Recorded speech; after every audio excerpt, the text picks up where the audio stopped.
رسول اللہ صلی اللہ علیہ وسلم نے فرمایا من قرأ سورة الاخلاص 10 مرات بني له بیت فی الجنہ، جو 10 مرتبہ سورة الاخلاص پڑھ لیتا ہے اس کا جنت میں گھر بنا دیا جاتا ہے۔ آپ کو تو آتی ہے نا سورة الاخلاص؟ دیکھ لینا، آتی ہے سب کو؟ اللہ کا شکر ہے کہ ہم ان لوگوں کے ساتھ رہتے ہیں جن کو سورة الاخلاص آتی ہے۔ ہم ان لوگوں میں سے نہیں ہیں جن کے آفس میں 40 والیوم کی لا کی کتابیں ہیں لیکن سورۃ الاخلاص پڑھنا نصیب نہیں ہوتا۔ ایک مرتبہ پڑھ کے دیکھ لیں، آپ کو بھی آتی ہے کہ نہیں آتی؟ قل هو اللہ احد اللہ الصمد لم یلد ولم یولد ولم یکن له کفوا احد۔ اور دیکھیں تعجب کیسا کہ اتنی سورت کے بارے میں بھی کہتے ہیں اصل میں لکھ کے کسی نے غلط دے دی۔ لا حول ولا قوت الا باللہ، لا حول ولا قوت الا باللہ۔ اللہ تیرا شکر ہے کہ تم نے دین سے وابستہ کیا۔ الحمدللہ الذی ہدانا لہذا وما كنا لنهتدی لولا ان ہدانا اللہ۔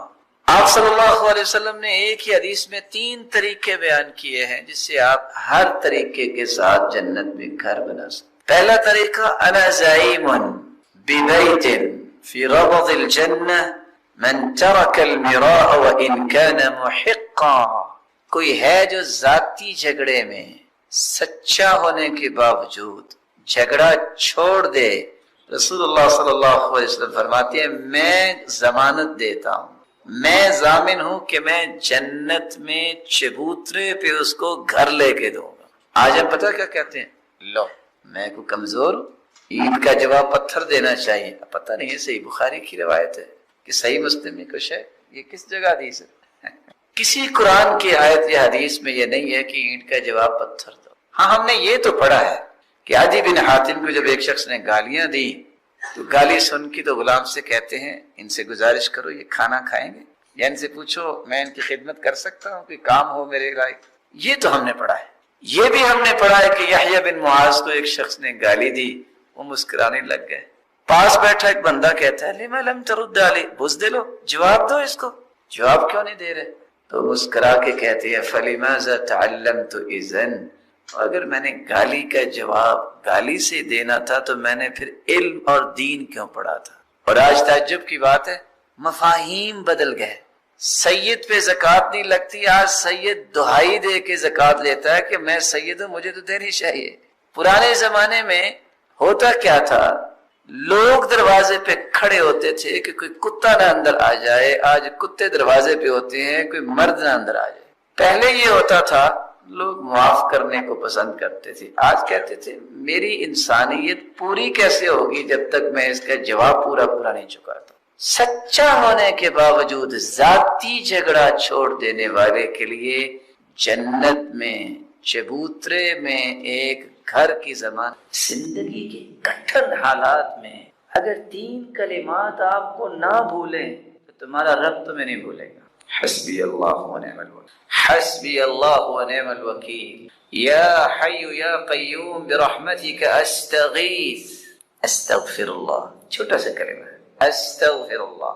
من لازم الاستغفار جعل اللہ له من كل هم فرجا ومن كل ضيق مخرجا ورزقه من حيث لا يحتسب۔ استغفر اللہ چھوٹا سا کلمہ ہے جو یہ کہہ دیتا ہے اللہ سختیوں سے نکلنے کا راستہ بنا دیتے ہیں، ہر مشکل کو آسانی میں بدل دیتے ہیں، اور وہاں سے اللہ عطا کرتے ہیں جہاں انسان نے کبھی سوچا نہیں ہو۔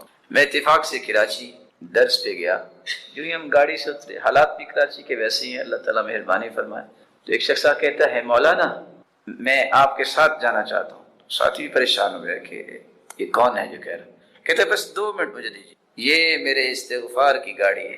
کیا مطلب؟ کہتے یہ میرے استغفار کی گاڑی ہے۔ میں نے کہا میں سمجھا نہیں۔ کہا میں نے درس سنا تھا استغفار پہ، میں نے 25,000 جمع کیا تھا کہ کوئی کام کروں گا، جس کو میں نے دیا وہ لے کے بھاگ گیا۔ میں نے وضو کیا اور مسجد میں بیٹھ گیا، میں نے استغفار شروع کر دیا، میں نے 1000 مرتبہ استغفار کیا۔ اچانک سے ایک شخص آیا، کہتا تم کہاں تھے؟ میں تمہیں ڈھونڈ رہا تھا، بیٹھو میرے ساتھ۔ مجھے گاڑی پہ بٹھا کے لے گیا اور میرے نام کی گاڑی نکلوا کے کہتا ہے پیسے بعد میں دیتے رہنا۔ کہتا ہے 6 مہینے ہو گئے ہیں گاڑی میرے پاس ہے، مجھے یہ بھی پتہ نہیں وہ بندہ کون ہے، تو یہ میرے رب نے میرے استغفار کی مجھے گاڑی دی۔ میں نے بہت کوشش کی، مجھے پتہ ہی چل جائے کہ کون تھا، لیکن کچھ پتہ نہیں۔ وَيَرْزُقْهُ مِنْ حَيْثُ لَا يَحْتَسِبُ، اللہ وہاں سے عطا کرتے ہیں جہاں سے اس نے کبھی سوچا ہی نہیں ہوتا۔ رسول اللہ صلی اللہ علیہ وسلم سورۃ الفاتحہ کے بارے میں کتنی خوبصورت باتیں بیان کی۔ میں چاہوں گا کہ جب تک آپ کے سامنے پیپر نہیں آ جاتے، میں سورۃ الفاتحہ کے بارے میں آپ صلی اللہ علیہ وسلم کی وہ خوبصورت باتیں رکھوں۔ سب سے پہلی بات، رسول اللہ صلی اللہ علیہ وسلم نے فرمایا والذی نفسی بیدی، قسم ہے اس ذات کی جس کے ہاتھ میں میری جان ہے، ما انزل فی التوراۃ ولا فی الانجیل ولا فی الزبور ولا فی الفرقان مثلها یعنی القرآن، وإنها لسبع من المثانی والقرآن العظیم الذي اعطیتہ۔ اللہ تعالیٰ نے آسمانی اور الہامی کتابوں میں سے نہ تو تورات میں ایسی صورت نازل کی، نہ انجیل میں ایسی صورت نازل کی، نہ ہی زبور میں ایسی کوئی صورت نازل کی، اور نہ ہی قرآن مجید میں ایسی صورت ہے جیسی اللہ تعالیٰ نے سورۃ الفاتحہ کو نازل کر کے اپنی مخلوق پر انعام کیا ہے۔ یہ 7 آیتیں بار بار پڑھی جانے والی ہیں۔ یہ القرآن بھی ہے، قرآن مجید کی ماں کا درجہ اس کو دیا گیا، الکتاب بھی ہے، یہ کتاب اللہ کی ماں کا درجہ دیا گیا اس کو۔ رسول اللہ صلی اللہ علیہ وسلم نے ایک دوسری روایت میں فرمایا کہ سورۃ الفاتحہ یہ ایک بے مثال نور ہے، ایک ایسی روشنی ہے۔ سیدنا عبداللہ ابن عباس رضی اللہ تعالی عنہ بیان کرتے ہیں بینما جبریل قاعد عند النبی صلی اللہ علیہ وسلم سمع نقیضا من فوقه فرفع رأسه فقال، رسول اللہ صلی اللہ علیہ وسلم کے پاس جبریل امین تشریف فرما تھے، اچانک سے ایک آواز آئی، رسول اللہ صلی اللہ علیہ وسلم نے اپنا سر مبارک اٹھایا اور پوچھا یہ آواز کیسی ہے؟ تو جبریل امین نے جواب دیا هذا باب من السماء فتح اليوم لم يفتح قط الا اليوم، آسمان کا یہ وہ دروازہ کھلا ہے جو آج تک نہیں کھلا تھا۔ فنزل منه ملک، اور اس دروازے سے ایک فرشتہ زمین کی طرف اترا ہے۔ فقال هذا ملک نزل الى الارض لم ينزل قط، پہلے نہیں اتارا گیا یہ فرشتہ الا اليوم، آج ہی اس کو اترنے کا حکم دیا گیا۔ فسلم، اور اس فرشتے نے اتر کر سلام کہا، وقال ابشر بنورین، اے اللہ کے محبوب 2 روشنیوں کے لیے، 2 روشنیاں اور 2 نوروں کے ساتھ آپ کو خوشخبری دینے آیا ہوں۔ اوتیتہما لم یؤتہما نبی قط قبلک، ایسے نور جو آپ سے پہلے کسی نبی کو عطا نہیں کیے گئے۔ فاتحۃ الکتاب، ایک سورۃ الفاتحہ ہے، وخواتیم سورۃ البقرہ، اور سورۃ البقرہ کی آخری آیات ہیں۔ لن تقرأ بحرف منہما الا اعطیت، سورۃ البقرہ کی آخری آیتیں اور سورۃ الفاتحہ کا کوئی بھی حرف آپ پڑھیں تو اللہ رب العزت اس ایک ایک حرف کے بدلے عطائیں کرتے ہیں۔ اور یہ روایت صحیح ہے، بلکہ رسول اللہ صلی اللہ علیہ وسلم نے اس سورت کی عظمت کو بیان کرتے ہوئے صحابہ کرام کو کتنی خوبصورت بات سمجھائی۔ صحیح بخاری کا وہ واقعہ کتنا مشہور ہے کہ جب صحابہ کرام بنی سلیم کے قبیلے میں پہنچے، جب پتہ چلا، ایک آنے والی عورت نے بتایا کہ ہمارے قبیلے کے سردار کو بچھو نے کاٹ لیا ہے، کیا آپ کے پاس کوئی ایسا شخص ہے جو شخص دم کر سکتا ہو؟ تو رسول اللہ صلی اللہ علیہ وسلم کے ایک صحابی جنہوں نے صرف سورۃ الفاتحہ تلاوت کی اور اس کو دم کر دیا، رسول اللہ صلی اللہ علیہ وسلم کے اس صحابی نے اس سورۃ الفاتحہ کو پڑھنے کے بعد جب دم کیا تو وہ شخص ایسی شفا کی طرف چلا گیا، وَكَأَنَّمَا نُشِطَ مِنْ عِقَالٍ، جیسے کوئی گرہ باندھی ہو کھول دی جائے۔ رسول اللہ صلی اللہ علیہ وسلم کے صحابہ نے کہا جب تک اللہ کے رسول سے بات نہ ہو جائے تو یہ انہوں نے جو 30 بکریاں بطور عوض اس کے دیا ہے، ہم اس وقت تک کوئی بات نہیں کریں گے۔ جب رسول اللہ صلی اللہ علیہ وسلم کو یہ بات پہنچی، آپ نے فرمایا وَمَا كَانَ يُدْرِي أَنَّهَا رُقْيَةٌ اقسموا واضربوا لي بسهم، آپ کو پتہ نہیں اللہ تعالیٰ نے اس سورت کو شفا بنا کے، اس سورت کو دم بنا کے نازل کیا ہے۔ اور یہی بات ابن القیم رحمۃ اللہ علیہ نقل کرتے ہیں کہ میں نے کتنے سفر کیے اور جب بھی میں بیمار ہوا تو میں نے اللہ کے پیارے پیغمبر کی اس بات پہ یقین کر کے دوائی نہیں لی، بلکہ سورۃ الفاتحہ پڑھتا اور میں دم کر لیتا اپنے آپ کو، اللہ رب العزت مجھے شفا یاب کر دے۔ سورۃ الفاتحہ یہ عظیم ترین سورت ہے۔ رسول اللہ صلی اللہ علیہ وسلم کے صحابی سیدنا ابو سعید بن معلی بیان کرتے ہیں، مر بی النبی صلی اللہ علیہ وسلم وانا اصلی، اللہ کے رسول صلی اللہ علیہ وسلم میرے پاس سے گزرے، میں نماز پڑھ رہا تھا، مجھے انہوں نے آواز دی، میں نے سلام پھیرا، اور سلام پھیرنے کے بعد اللہ کے رسول صلی اللہ علیہ وسلم کی خدمت اقدس میں حاضر ہوا۔ آپ نے فرمایا میں نے آپ کو آواز دی، الم یقل اللہ یا ایھا الذین آمنوا استجیبوا للہ وللرسول، آپ نے اللہ کا یہ کلام نہیں سنا کہ جب اللہ اور اس کے رسول کی بات ہو تو اس بات کو فوراً مانو، لبیک کہو۔ کہا اللہ کے رسول صلی اللہ علیہ وسلم میں نماز پڑھ رہا تھا۔ پھر اللہ کے رسول صلی اللہ علیہ وسلم نے فرمایا الا اعلمک اعظم سورۃ فی القرآن قبل ان اخرج، کیا میں تمہیں قرآن مجید کی سب سے عظیم سورت نہ سکھا دوں اس سے پہلے کہ تم مسجد سے نکل جاؤ، اپنے گھر کو لوٹ جاؤ؟ میں نے کہا کیوں نہیں؟ تو رسول اللہ صلی اللہ علیہ وسلم نے جو سورت سکھائی، جو قرآن مجید کی عظیم ترین سورت ہے، وہ سورۃ الفاتحہ کی تعلیم دی۔ یہی وجہ ہے رسول اللہ صلی اللہ علیہ وسلم نے یہ فیصلہ سنا دیا، کاش اس فیصلے کو بھی امت مان لے، لا صلاۃ لمن لم یقرأ بفاتحۃ الکتاب، جو شخص نماز کے اندر سورۃ الفاتحہ نہیں پڑھتا اس کی نماز نہیں ہوتی، جیسا کہ صحیح بخاری کی روایت ہے۔ اور صحابی تو بیان کرتے ہیں، عبادہ بن صامت رضی اللہ تعالی عنہ کہ فجر کی نماز ہم نے پڑھی اللہ کے رسول صلی اللہ علیہ وسلم کے پیچھے، جب رسول اللہ صلی اللہ علیہ وسلم قرآن کی تلاوت کر رہے تھے، فثقلت علیہ القراءۃ، قرات آپ پہ بوجھل ہوئی، رسول اللہ صلی اللہ علیہ وسلم نے سلام پھیرا اور سوال کیا لعلکم تقرؤون خلف امامکم، کیا تم امام کے پیچھے بھی پڑھتے ہو؟ تو صحابہ کرام نے کہا جی ہاں۔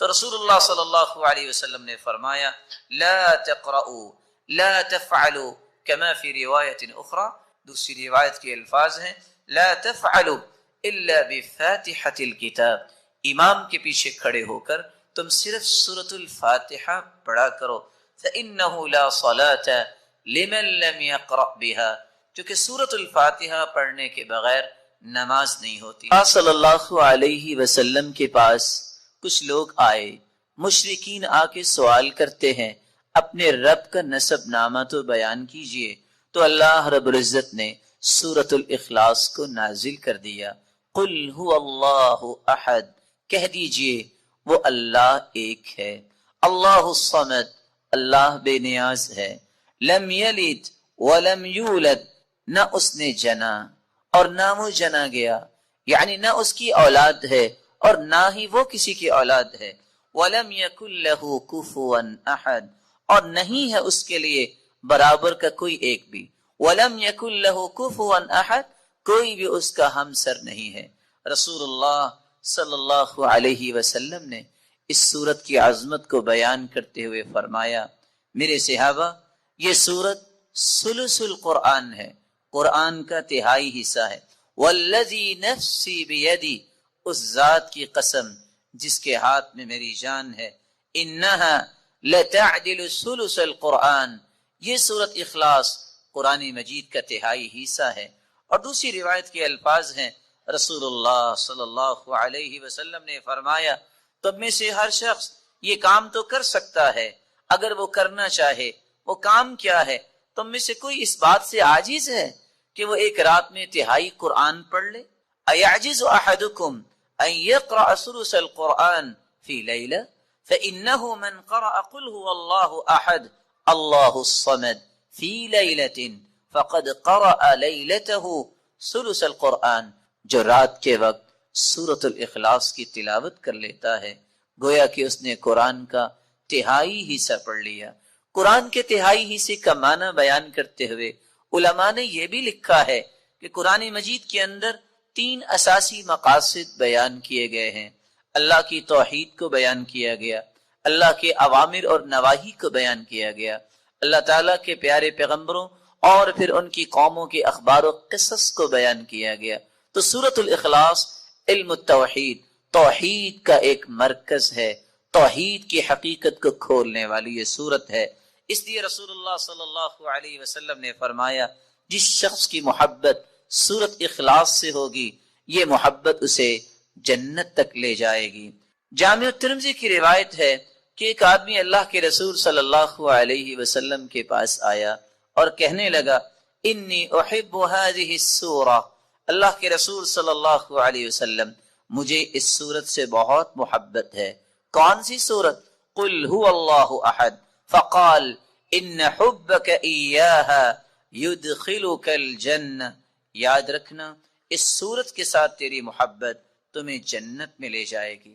یہاں تک رسول اللہ صلی اللہ علیہ وسلم نے فرمایا من قرأ قل هو اللہ احد 10 مرات بنى اللہ له بیتا فی الجنہ، جو شخص 10 مرتبہ سورۃ الاخلاص پڑھ لیتا ہے اللہ تعالیٰ اس کا جنت میں گھر بنا دیتے ہیں۔ یہی وجہ ہے رسول اللہ صلی اللہ علیہ وسلم نے فرمایا کہ سورۃ الاخلاص قرآن مجید کی بہترین سورت ہے۔ نعم السورتان ہما یقرآن فی الرکعتین قبل الفجر، قرآن مجید کی سب سے خوبصورت صورتیں جو فجر کی نماز سے پہلے 2 رکعتوں کے اندر پڑھی جاتی ہیں، قل یا ایھا الکافرون اور قل هو اللہ احد۔ بلکہ اس سورت کے الفاظ اللہ کے ہاں اتنا مقام رکھتے ہیں، ان الفاظ کے ساتھ اگر دعا کی جائے تو یہ اس میں اعظم بن جاتا ہے، جو بھی دعا کی جائے اللہ اس دعا کو رد نہیں کرتے۔ رسول اللہ صلی اللہ علیہ وسلم کے صحابی بیان کرتے ہیں میں رسول اللہ صلی اللہ علیہ وسلم کے ساتھ مسجد میں داخل ہوا، ایک شخص نماز پڑھ رہا تھا اور دعا کر رہا تھا اللہم انی اسألک بأنی اشہد ان لا الہ الا انت الاحد الصمد الذي لم یلد ولم یولد ولم یکن له کفوا احد۔ ان الفاظ کے ساتھ اس نے دعا کی تو اللہ کے رسول صلی اللہ علیہ وسلم فرمانے لگے والذی نفسی بیدی لقد سأله باسمه الاعظم الذي اذا سئل به اعطى واذا دعی به اجاب، اس ذات کی قسم جس کے ہاتھ میں میری جان ہے، اس شخص نے اس میں اعظم کے ساتھ دعا کی، اور جو ان کلمات کے ساتھ دعا کرتا ہے جو بھی سوال کرتا ہے اللہ رب العزت اسے عطا کر دیتے ہیں، جو بھی دعا کرتا ہے اللہ رب العزت اس کی دعا کو قبول فرماتے ہیں۔ بلکہ رسول اللہ صلی اللہ علیہ وسلم نے فرمایا جو سورۃ الاخلاص کی تلاوت کرتا ہے اللہ رب العزت اس کے گناہوں کو بھی معاف فرما دیتے ہیں۔ 1 مرتبہ نہیں، آپ نے 3 مرتبہ فرمایا قل یا ایھا الکافرون فقال قد برئ من الشرک، ایک آدمی کو قل یا ایھا الکافرون پڑھتے سنا، آپ نے فرمایا یہ شرک سے بری ہو گیا۔ دوسرے شخص کو سنا وہ قل هو اللہ احد پڑھ رہا تھا، فقال غفر له، اللہ رب العزت نے اس کے گناہوں کو معاف کر دیا ہے۔ رسول اللہ صلی اللہ علیہ وسلم کے صحابی سیدنا کعب رضی اللہ تعالی عنہ نے کتنی خوبصورت بات کی، فرمایا کرتے تھے السماوات السبع والارضون السبع، 7 آسمان اور 7 زمینوں کی بنیاد اسست علی هذه السورہ، اس کی بنیاد اس سورت اخلاص پر رکھی گئی ہے۔ رسول اللہ صلی اللہ علیہ وسلم نے اسی لیے صحابہ کرام کو اس بات کی نوید سنائی کہ جب ایک شخص سفر میں نکلا جب بھی وہ نماز پڑھاتا تو سورۃ الاخلاص کی تلاوت بھی کیا کرتا۔